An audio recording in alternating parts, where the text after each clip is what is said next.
So, ayun, hi guys! Welcome back sa aking channel. Nami-miss nyo ba? Yung pagbumuka ko, char.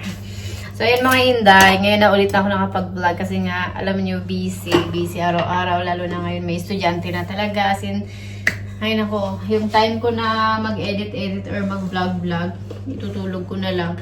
Ang ganda sana kasi nga marami akong i-content kasi nga lalo na araw-araw kung gaano ako busy, ano yung ginagawa ko. Pag umaga, pagising, ano oras ako gumigising, paghatid sundo kay Kuko, yung mga struggle ko.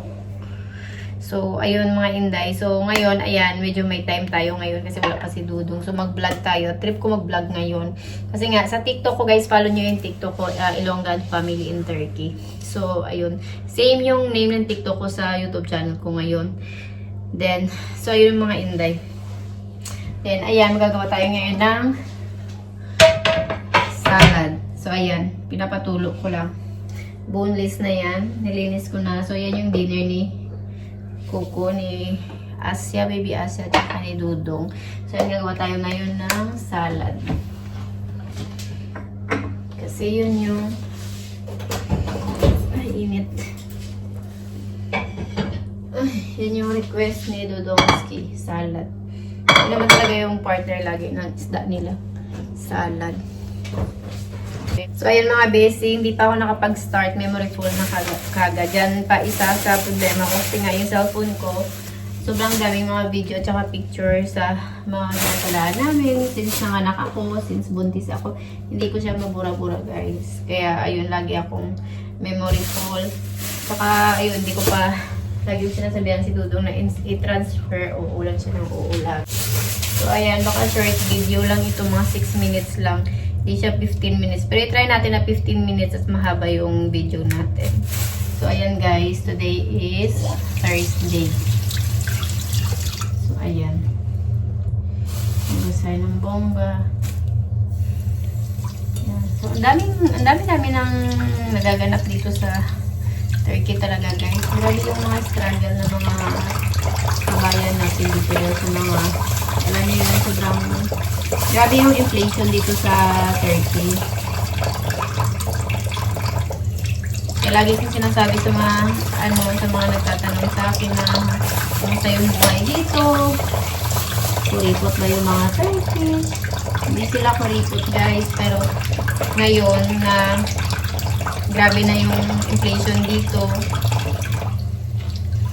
lumalabas na talaga yung pagkakuripot nila. So ayan, tipid-tipid. Kasi lahat ang mamahal na lahat. Parang every week nagtataas lahat. Ganun kalala dito. Kaya ayun.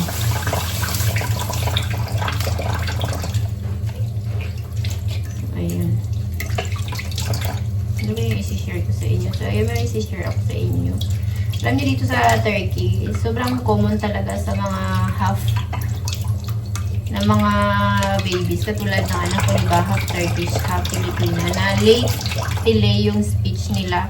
So, pag ganong delay yung speech ng mga anak nyo, huwag kayong worry. Kasi ako, napagdaanan ko na yan talaga na sobrang 3-year-old na si Coco, pero pag nagsasalita siya, parang 2-year-old pa lang. Kaya pinasok siya namin ng maaga sa yun nga, sa nursery na preschooler kasi nga yung nahirapan siguro siya, lalo na si Kuko is pandemic baby, diba? Tapos dalawa lang kami sa bahay, wala siyang kausap, ako lang kausap niya lagi, tapos nagsasalita siya ng Turkish pa isa-isa lang, more on English. Yung English niya hindi niya pa diretso, hindi niya mako-construct ng 3 words. So 3-year-old na yan siya guys ha. Pero kung ikukumpara mo siya sa mga local dito na 2-year-old pa lang, 3-year-old, nakaidara niya, fluent na mag-Turkish, as in dire-diretso yung nakakausap mo talaga ng normal guys. Kasi kung pa isa-isa. Pero siyempre, alam mo yun, napipressure ako, as in stress na stress ako kasi nga, dagdagan pa ni Dudong na, alam mo yun, hindi rin maiwasan na kinukumpara niya sa ibang bata. Minsan na, alam mo yun, yung kalaro ni Kuko, ang galing na magsalita, si Kuko hindi. Kaya lagi mong sinasabi, syempre nanay tayo, nasasaktan tayo, diba? Lagi mong sinasabi sa kanya, wag mo ikumpara yung anak mo. Kasi nga, yung anak mo, ako lang yung kausap niyan lagi, ako lang yung kasama niyan lagi. Ginagawa ko na naman lahat ng best ko para ma-expose yung anak mo. Pero syempre, ako nga mismo nanay, nahihirapan, what more siya. alam mo yun. Kaya kahit pa paano, halo-halo yung pag-uusap ko ay kung nag-English ako, nag-Turkish ako. Pero, ang sabi ng pidya niya, kung saan mas madali sa kanya, dun muna kami mag-focus, which is English. Pero ang sabi niya, kausapin pa rin siya ni Dudong ng Turkish. Ako kasi English, ako pag kausap ko siya si Dudong Turkish. Then, nung nag-3-year-old si Coco, exact 3-year-old, pinasok na siya namin kagad sa preschool na, alam niyo guys, ang laking improvement talaga na na-expose yung bata. Siguro mga 1 week or 2 weeks, nagsasalita na siya ng Turkish guys. Pa isa-isa yung alam mo yun, yung tinuturo niya yung mga color ng mix yung salita niya. Kunyari, sabi niya, ma, water, so yung so is Turkish ng water. Tapos pag nagbibilang na siya ng Turkish, normally hindi siya nagbibilang ng Turkish, English lang. Tapos si Coco, bago naman siya namin ipasok sa nursery, is kaya niya nang magbilang, kaya niya na yung letter, kaya niyang magbasa ng letter, kahit ng numbers, kahit balik-balik ta rin nyo pa yan, kaya niya alam niya yung mga colors, mga shape. So, na-improve yun lalo nung pumasok na siya. Tapos, yung ABC niya, guys, doon ako natutuwa talaga. Si Coco, pabasahin niyo ng ABC, as in, English yung ABC niya. Pero ngayon, pabasahin niyo siya, Turkish niya binabasa. Alam mo yung parang nakaka-proud ng star. So, ayun guys. Huwag kayong mag-alala kung delay yung speech ng anak nyo. Diba dati nga inisip namin na ipa-therapy siya namin. Yung sa speech therapy ba yung may kakausap. Pero sabi ng pidya ni Coco, expose lang daw namin si Coco. So, ito pa pala, nung umuwi kami ng Pilipinas, yun na yun, hindi pa siya gano'n talaga nagsasalita. Diba, nung umuwi kami sa Pilipinas, ang laking bagay kasi lahat ng mga pamangkin ko ang dal-dal-dal. Sabi ko sa kanila, huwag kayong Ilonggo ha, English pagkausap nyo si Coco. Sa sobrang daldal nila, umuwi kami dito. Si Coco nagsasalita na nakakausap na siya ng baba niya. Pero English guys. Pero hindi siya ganun ka dire-diretso na talaga. Pero kaya niya na mag-construct ng words. Like, sa umaga, sabi niya, Mama, wake up, it's sunny. Alam niyo yun, nakakatuwa kasi nga, malaking bagay talaga yung exposure. Kasi nga, di ba, kami lang dito lagi ni Coco sa bahay. Tapos nakakapagod, hindi ko siya mailabas lagi. Talaga guys. Ay nako, yan talaga problema ko lagi nalulubat. Nalulubat na memory full. Kailangan ko talaga magbura-bura ng buhugan. So ayun mga inday. Naputol na. So ayun mga inday. Yun lang yung may share ko today sa inyo. So ayun, pag may mga naalala ko, ayun. Chika-chika na naman ako sa inyo. So ayun.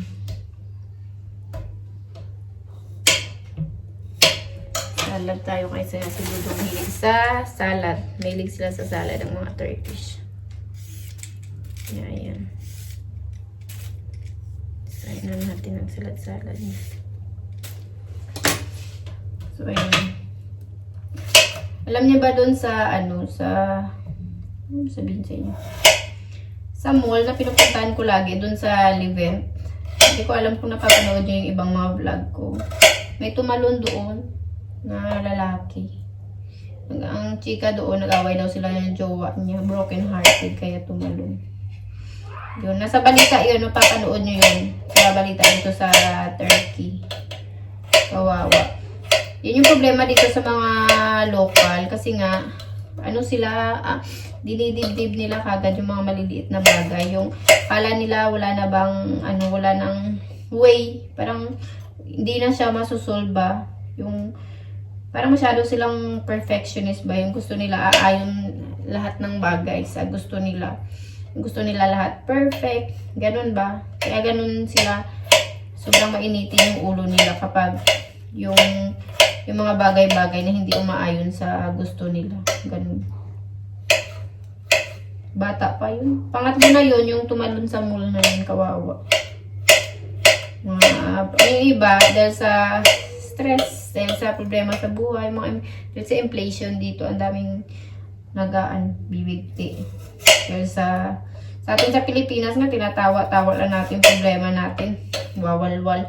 Dito sa kanila, ay naku, maliliit na bagay lang yan. Minsan yung, alam mo yun, hindi naman dapat pinoproblema. Big deal na yun sa kanila. Parang, kala mo katapusan ng mundo, yung manunood lang yan sila ng TV. Tapos yung mga papanood nila, problema na yan nila. Yung problema nila lahat ng mga problema sa mundo. Kaya bilis nila ma-stress. Tingnan mo yung mga mga local dito. Ang babata pa nila guys. Ang mature yung mga mukha nila kasi nga napaka nila. Ang prone nila sa stress. Tawag dito. Tama ba yung pagka ko? Mabilis silang ma-stress. Hindi tulad sa atin na ay nako. Iyakan na natin o tawan-tawanan nila. Laro-laro lang natin. Sana ganyan pang ko sa salad ko. Lalaki ng hiwa ko ng cubes ng cucumber. So, ayan. Yan yung partner ng salad ni Dudong. Nakalimutan ko nga bumili ng lemon. Galing ako sa pasar kanina. Alam niyo naman, every Thursday may pasar dito. So, ayun. Nakalimutan kong bumili ng lemon. Ang lagay dito. So, ayan mga inday. So, baka once a week mag-upload ako ng video. Once a week or twice a week. Tingnan natin. Tapos magla-live tayo once a week. Ayan. Pili ako ng date na yung every Wednesday. Hindi Wednesday, hindi ako makapag-live kasi nga busy ako niya. So, ayan. Alam niyo naman may mga racket tayo. So, ayan. Sa Valentine's, guys, may racket na naman tayo. Kasi nga, nagpa-part-time ako makeup. So, kapag may mga event dito, yung mga Pilipina, yung Filipino community, present tayo dyan kasi nagme-makeup ako. Yung mga event nila dito guys, mga papanood nyo, yung mga beauty contest or pageant. Hindi ako nawawala dyan kasi isa ako dyan sa taga-makeup ng mga contestant. Sa mga rampadora, lahat ng mga event dito sa Istanbul. Sa Istanbul lang kasi hindi tayo makapagdayo. Actually, may mga nag-i-invite sa atin doon sa Ankara sa February 7 na yun. Yung mga nag-i-invite sa atin doon para mag-makeup sa event nila. Pero, syempre, malayo na masyado yun. Hindi tayo makadayo doon. Pang Istanbul lang tayo. So, yan sa, sa February 14. May-makeup na naman si Inday. Kaya yung mga be, yun lang muna yung ganap natin. Lalaki ng hiwa ko ng salad.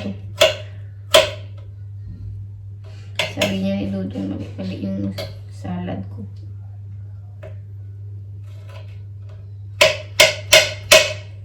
Sana may upload ko ito mamaya. So, ayun mga inday, hanggang dyan lang muna yung, yung video natin. At least na-update ko kayo, diba?